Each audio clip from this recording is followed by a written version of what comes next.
3.5 वर्ष के हो गए और जैसे ही 3.5 वर्ष के भय महाराज, मानो जैसे उनके शरीर में स्प्रिंग एक्टिवेट हो गई हो।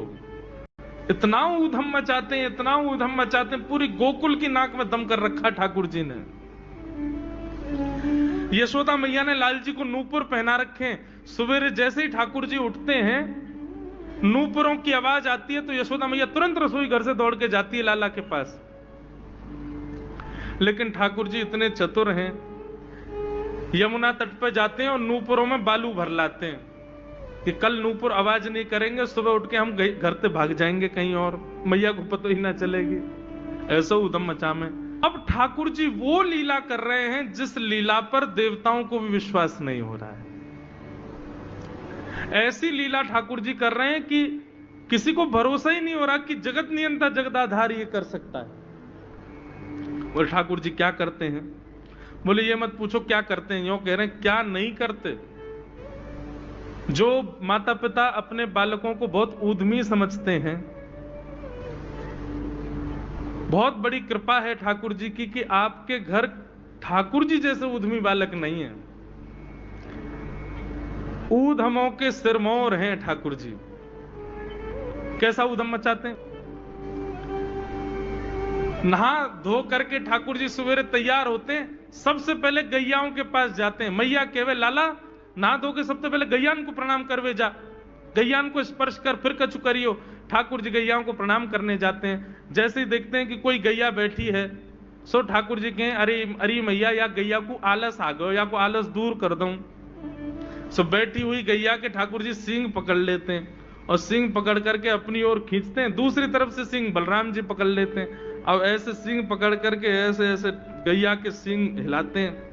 अब बैठी रहती गैया थोड़ी देर तो कोई बात नहीं, जैसे जोर जोर से हिलाना प्रारंभ करते हैं सोई गैया खड़ी हो जाती है। और जैसे गैया खड़ी होती ठाकुर जी लटक जाते हैं सींगों से।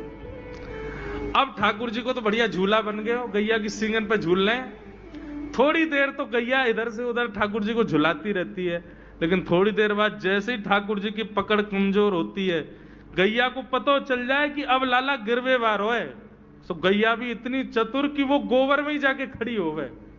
ठाकुर जी के ने आगे को चल, मैं गोबर में है जाऊंगा।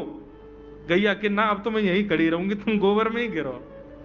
और सो ही ठाकुर जी को हाथ छूट जा, मैया मैया बचाइयो, देख जे गैया मुंह को गोबर में फेंक रही है। अब मैया जब तक बचावे आवे तब तक तो लाल जी के हाथ छूट जाएं और ठाकुर जी गले गले तक गोबर के ढेर में जाके गिर जाएं। पर यशोदा मैया निकाले, कितनों सजाए लो, कितनों ए लाला तू वैसे ही कारो, ऊपर से मैं तो को बढ़िया सुंदर बना के रखूं, लेकिन तू घूम फिर गया गोबर में ही आके चौं खेले। मोकू तो लगे तू पूर्व जन्म को सूकर दीख है। ठाकुर जी मन मन मुस्कुरा रहे, हाँ मैया जे बरा भगवान को अवतार भयो ना, जाने पृथ्वी की रक्षा करी हिरण्याक्ष से। भैया बोली हाँ वो मैं ही तो हतो, मैं जय जय हूं मैया, वो बरा भगवान ही जय जय, वही जय जय तेरे यहाँ लाला बन के आयो है। यशोदा मैया के बातन ने मत बनाए कर, नेक नेक बड़ो है क्यों बोलो सीखो, ऐसी बात बनावे, जय जय बोले अपने आप पे, नावे धोवे है ना है, मोह पहुंचे ना है, मैं जय जय हूं। ऐसी मधुर लीला ठाकुर जी कर रहे हैं। आकाश में 33 कोटि देवता ये लीला देख करके अपने नेत्रों पर विश्वास नहीं कर रहे। ऐसे मधुर ठाकुर जी। एक दिन नंद भवन में गैया ब्याह गई। जैसे ही गैया ब्याई, ठाकुर जी जैसे ही गैया ब्याती है तो ठाकुर जी वहीं खड़े हो जाते हैं। और बंधुओं शास्त्रों में आज्ञा है कि गाय जब ब्याह रही हो, बछड़े को जन्म दे रही हो या बछिया को जन्म दे रही हो, उस समय गैया जो होती है वो दो मुखी हो जाती है। एक मुख तो सामने है, और जब जन्म देती है तो बछड़ा या बछिया उसका मुख जब बाहर आता है तो दो मुखी हो जाती है। ऐसी दो मुखी गैया की जब आप परिक्रमा करते हो तो पूरे ब्रह्मांड की परिक्रमा का फल प्राप्त होता है। तो ठाकुर जी का नियम है, नंद बाबा की उंगली पकड़ के खड़े रहे, जैसे ही गैया ब्यावे वारी हो तो वाकू सहलाते रहे, जैसे ही गैया ब्यावे वारी हो, जैसे ही बछड़ा बाहर आवे सोई ठाकुर जी वाकी परिक्रमा कर ले, परिक्रमा करके दंडवत प्रणाम करें, वाकू वाकी चरण रज को माथे से लगा में, और बछड़ा जन्म ले सो वाकू नवा में दुआ में, वाकू अपने गरे से लगा में, एक दिन ठाकुर जी जोर जोर से रोने लगे। बछड़ा जैसे ही जन्म लियो बछड़ा ने, ठाकुर जी रोने लगे। नंद बाबा शांत करा में नहीं माने, बलराम जी ने शांत करायो नहीं माने। यशोदा मैया बोले लाला का भयो, तू रो क्यों रोए? बोले मैया मेरे संग बहुत बुरा भयो। यशोदा मैया बोली कहा भयो? बोले गैया के बछड़ा ने जन्म लियो। मैया बोली तो वाह बछड़ा को मैंने मुंह खोल कर देखो वाह कि सबरे दांत निकरे आए। मेरे जन्म को 3 साल है गए, अभी तक 4 ही दांत निकरे। मैया वो टूट जाए, रो रहे हैं अपने दांतन को, मेरे दांत चौना निकल रहे सबरे।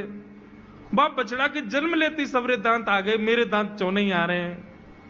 यशोदा मैया ऐसी मधुर बात सुनकर के झूठी झूठी कहती, मैया कहती लाला तू दूध ना पीवे ना, पूरे दिन मक्खन खावे, मक्खन चीकनो होवे, दांत निकरे चिकनो है कि सुई पेट में चलो जाए, तो दूध पिए कर।